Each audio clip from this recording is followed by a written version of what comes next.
Greetings and welcome back to room 303. We continue in our study of unit number 4, our poetry unit, and we are specifically now going to do a little bit of comparative literary analysis. I'm with you on page 700, and I want you to take a look at the information and write it down at 2B. Here in a moment we'll be playing around with Gabriela Mistral's Fear, but before we get there, let's make sure you understand what it is as our focus here. Along with, obviously, just doing what we normally do with our annotative process at levels 1, 2, and 3, we're going to be comparing it to be tone and mood. Let's make sure we have both of these listed in our annotations at 2B. First of all, the overall feeling or impression conveyed by a literary work can be affected by two elements, tone and mood. Let's get both of these in our notes. First of all, tone. We've talked about this when we worked with nonfiction as well as with fiction. Now we'll see it with poetry. Tone is the author's attitude toward the reader or subject of the work. It can be described with adjectives such as formal or informal, scolding or encouraging,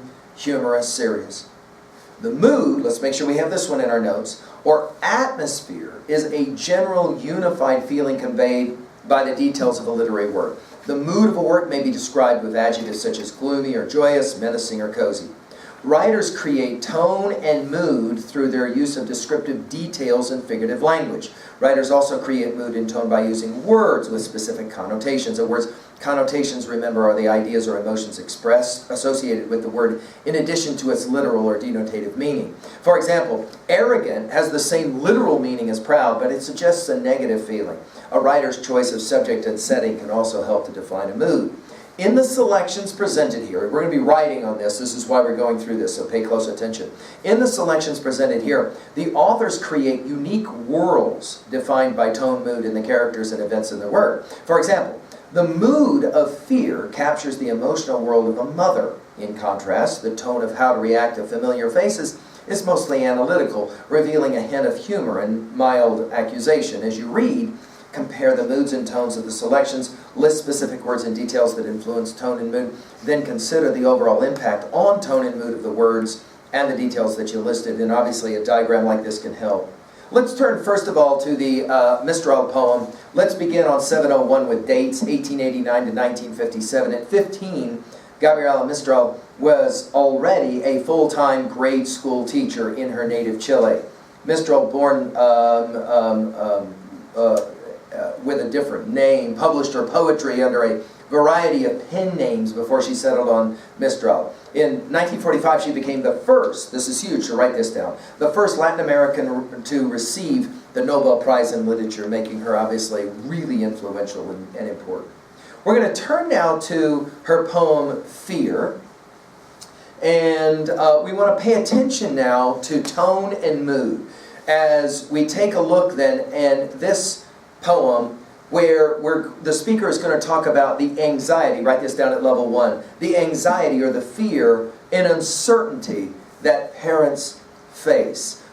When you finish reading this poem with me, you will never, I'll say this out loud to sophomores, I always say this when I lecture this poem to sophomores, you will never see your parents the same way after this poem. This poem challenges you in fundamental ways to think about those people who have raised you.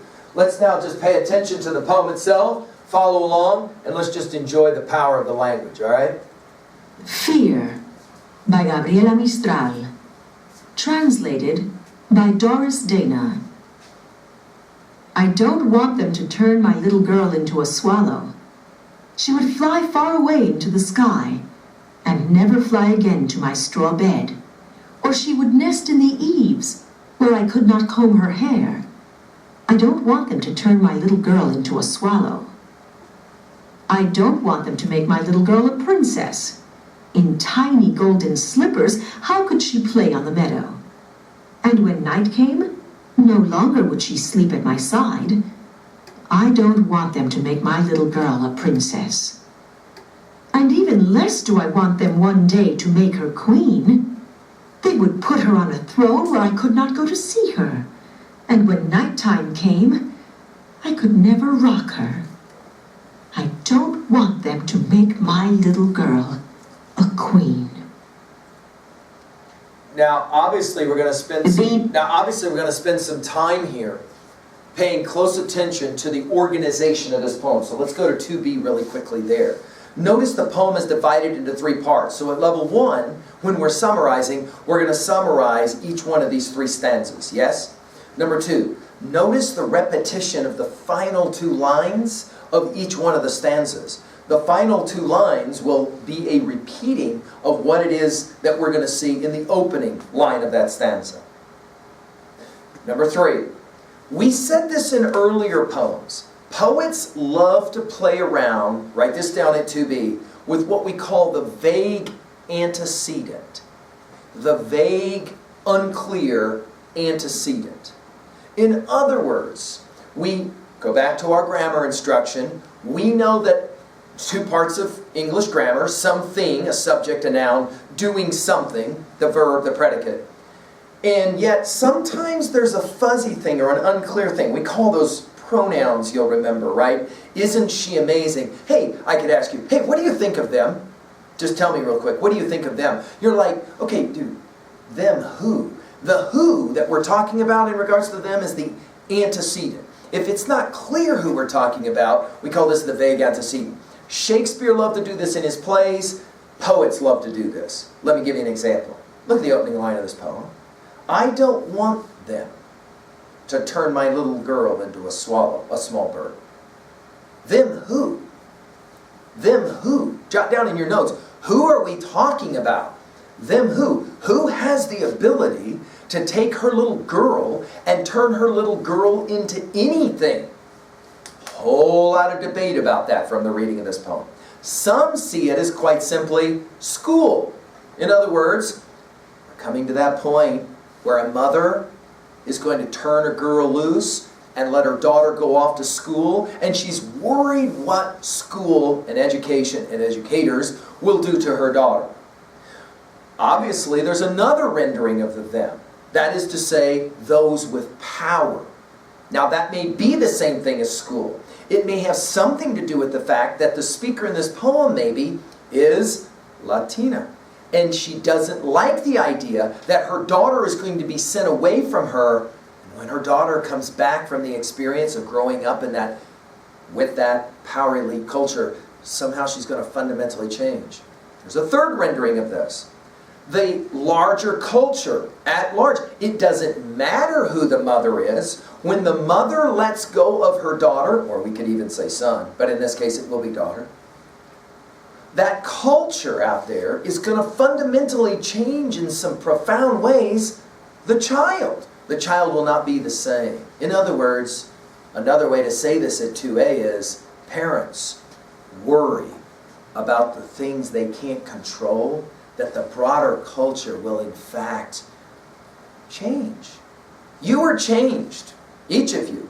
When you arrived at school, when you began the process of becoming acculturated, if we can use that term, acculturated into the culture at large, you were not the same child at 6 or 7 or 8 that you were at 4.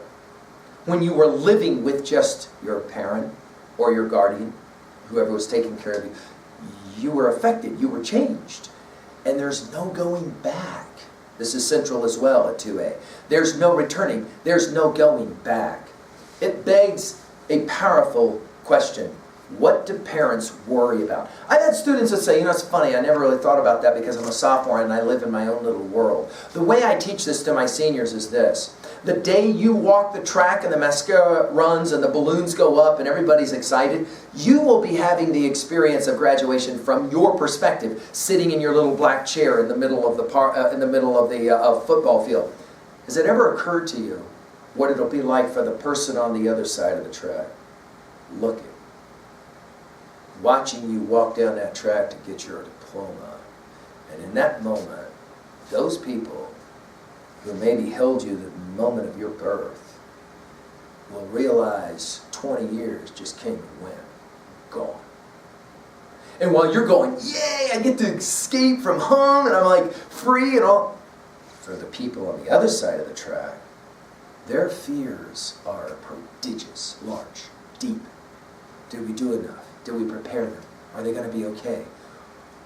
Well, what happens next? Like, well, what if they screw it up? Like, well, what? There's 3 things that she hopes won't happen, that they won't do to her daughter.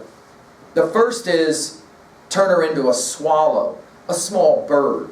Why? Because birds fly away up in the rafters of the roof, or they fly away. In other words, one of the great fears of a parent is letting go, watching you grow up. This is particularly special for sophomores. Can we say this out loud? When you're a freshman, you still are kind of in your parents' eyes like a child. Think about what happens in the sophomore year, though, that changes everything for most students. They learn how to drive. That is the first moment of a series of moments of parents letting go. Whereas before, when you were a freshman, maybe, for example, you were headed out the door to go on a bike ride. But dude, you can run into somebody on your bike, you ain't gonna hurt them very much. You go out as a sophomore and you drive a vehicle, you can do something irrecoverable to somebody else.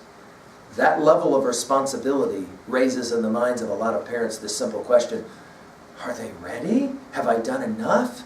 Of course, here's the reality. It doesn't matter. You're going to get older. Right? You're going to get older. And as you get older, parents, of course, always worry. Notice the next stanza. I don't want to turn her into a princess. In other words, somebody who thinks she's better than everybody else. She's worried about the golden slippers because she can't play in the meadow. In other words, I'm worried that my kid, my little girl, is going to somehow no longer be a little girl. And I'm worried about that. Or how about the third one?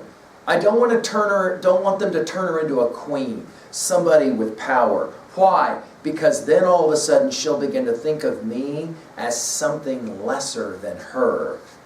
And the challenge will then be, of course, how can I relate to my child? Add on to this the layer of culture. If, for example, this is a mother who's sending her daughter away, and in her home she spoke Spanish with her daughter, and now she's going to send her daughter to a school where they're going to make her daughter learn English, and by the time her daughter graduates from high school, her daughter will be completely fluent in English, but the mother will still only speak Spanish. What'll it feel like that afternoon when the daughter looks at the mother and says, I want to speak English, not Spanish in this house? And how will a mother deal with that? What will that moment feel like when, as a parent, your child looks at you to remind you, you can't make me anymore do what you want me to do? Whoa. What will that moment feel like? And see, here's the thing. From the moment you were born, your parent knew that moment was coming. It's just a matter of time. When finally the child looks back at the adult parent and says, I'm not a kid anymore, leave me alone. I'll do what I want to do. Whoa! What's that moment got to feel like? What's it got to feel like to be a parent knowing that moment's always coming? What's the title of the poem? There it is. Parents live in constant distress. Are they doing it well enough? And what happens if they don't? And there's no undoing it. There's no going back. Let's jump to 2A really quickly. What's major message, major theme here? Obviously, one of the biggest challenges of a poem like this is coming to terms with the generation gap, the youth-old age gap. Let's write that one down. The differences that children and adults process the world and how different that is for both sides of that equation. To be able to live together and to try and figure it out, no question, that's a challenging right. To try and, especially as a sophomore, because you're coming into your own. You have your own opinions. You have your own views. Well, what if your views are different and your opinions are different from those people that have raised you? Especially if there's a cultural layer on top of that. Profound. Challenging. I remember the Latino student who I taught, who for the first time said to her father, when I graduate, no, I am not getting married. No, you don't even have a say on that. I picked the guy I'm getting married to, but I'm going to college. And the father was like, no. You are my daughter, and no woman in our family has ever gone to college. You will not go to college. And my student had to say, I respect what you've done, and I respect who you are, but I'm going to college, and there's nothing you can do to stop me. I will find a way to pay for it for myself if you can't help me. And at that moment, the relationship is forever altered. Of course, the father knew it was an inevitability, it was coming. All parents know, but it still doesn't make it any less easy. Of course, it'll be fascinating to think that here in 20 years, it may be some of you who are dealing with the same thing from the other perspective. Because if insurance statistics tell us anything, it says that a good number of you sitting in this room are going to end up being parents. And then the whole circle starts all over again. I wonder what that'll be like. Of course, at 2b, the powerful symbolism here, notice again the vague antecedent. Who is the them? Who is this them that she's so worried about? Powerful that she doesn't come right out and say it, huh? The symbolism of a child, and notice the swallow, the princess, and the queen, they're all symbols of something. They're all symbols of power, aren't they? Of different kinds of power. And, of course, freedom when you're talking about the bird. At 3a, well, what comes to mind here? You go back to our comments, remember, about Elizabeth Bishop's The Fish, right? And that notion, there is a moment of recognition that has to happen between a child and a parent. And as you start to move from some of you already saying, don't call me a child, I'm not a child. Yeah, but here's the thing, people who are double your age, it's just like you. I mean, well, let me ask you, do you as sophomores see a third grader as a child? Well, yeah, that's because the third grader is a child. Third graders don't think they're children. They already think that they're all that. You haven't hung out with third graders, you can figure this one out. For sure, by the time they're seventh graders, they think they are all that. And yet, you kind of maybe see them, seventh graders, even still as children. To what degree does that recognition moment happen? What is your favorite text that plays that game of how all this works itself out? That is to say, parents and children, children and parents. Is there a text, is there a movie that's foundational to that one for you? That is to say, where the parent and the child butt heads. And they have to kind of figure some stuff out, and that ain't always a pretty picture at all, right? At all. Finally, 3b, we got to ask these two questions. What is it like to be a parent, do you imagine? When your parent looks at you, I remember asking this question out loud. It was quiet in the room, and I asked this question. When your parent looks at you, what do they think? And from the back of the room, the student who was known to be the class troublemaker said out loud, they think disappointment. And everyone kind of laughed nervously, because he had kind of volunteered it out loud. And I said, I know that's what you think, but what if you're wrong? What if your mom and dad look at you with incredible pride, but frustration? No, they're just disappointed. Here's the thing though, you can't crawl inside your parents' mind. But here's what I do know. You are an extension of your parent. Whatever you do, whatever you say, wherever you go, who you hang out with, you're an extension of them in some ways. And that's got to be a source of tremendous fear. What do you think it's like to be the parent to you? What do you think is the hardest thing about that? What do you think your parents are most proud about? And finally, of course, the other side of it. Well, what's it like to be a kid who recognizes you are changing, you are evolving, you are growing? When was the last time you had that kind of recognition moment with your parent? Put it at 3a, by the way. When we meet Sophocles' great play Antigone, we have an interesting knockdown drag-out between a father and a son. And the son says to his dad, you're wrong. You're wrong. And the father says, you're an idiot, and you can leave now. And the son says, oh no, I am leaving. And this will be the last time you and I talk. Ever. And he walks off stage. Leaving the father, who, by the way, just happens to be the king, with all of his power, recognizing he may just have screwed it up seriously, big time. But how do you apologize if you're a parent? How do you apologize if you're a kid? And why is it the people we live with are often the people we most easily can hurt and we can so easily get angry with? Well, there you go, a powerful introduction to this idea. I hope you were challenged. Thank you.